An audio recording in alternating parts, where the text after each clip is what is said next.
Opo, tama po ang narinig mong lahat na ang 20 pesos mo ay malayo ang mararating at maaari ka nang mag-buy ng shares of stock through mutual funds. So ngayon, kailangan mo lang po alamin kung papaano mo ito gagawin. Sa pamamagitan ni IMG, ikaw ay tuturuan. Magpunta ka lamang po sa mga offices ng IMG.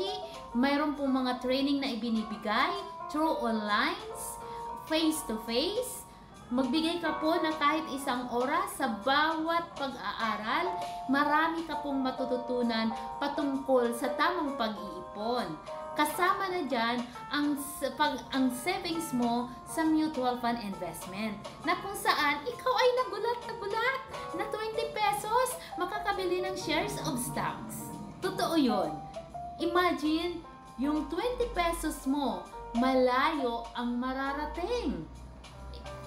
Marami na pong mga overseas Filipino investor sa pamamagitan ng pag-i-invest or pag-iipon sa long-term investment.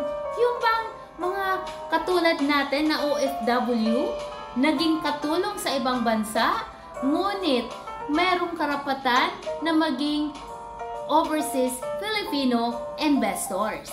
Kailangan lamang natin magbigay ng panahon, oras, sa bawat free time natin, mag-aral tayo ng free financial education na ibinibigay ni IMG ng mga information for us to have a good savings. Imagine, yung 20 peso a day na ilalagay mo sa mutual fund, in 5 years, you do this continuously, you will have a big savings.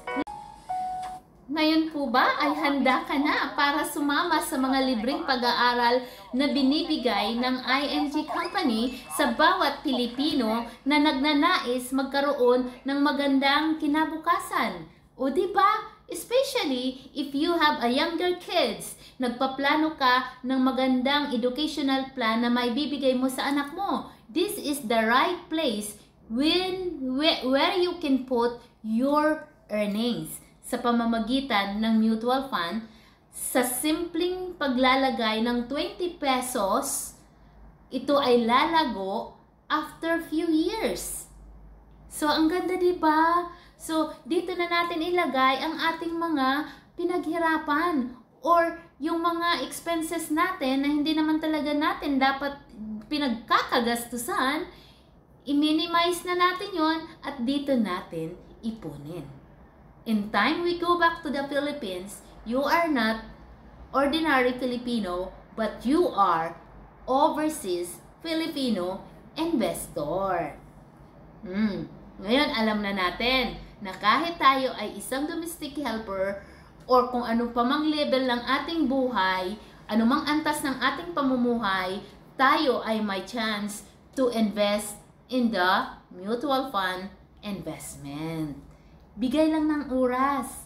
O ngayon ma'am, okay na. Hindi na tayo iiyak na after long years na nag-work tayo sa ibang bansa, pag uwi ng Pilipinas ay walang ipon. Dapat, ang goal natin, balik bayan, hindi balik kahirapan. Kailangan, balik bayan, mayaman. Paano ako magsimula? Gusto ko rin na magkaroon ako ng ipon bago ako umuwi ng Pilipinas. Ang tagal ko na kaya sa abroad, wala pa akong ipon. Turuan mo ako, ha? Sige, magkita tayo. Sa day off ko, magkita tayo. Mag-aaral ako kung paano mag-save sa mutual fund. Totoo, ha? Magiging shareholder ako ng Jollibee? Okay. See you sa day off ko. Ngayon, bibilisan ko ang paglinis ko para mapakinggan ko yan, sinasabi mo na yan na online training.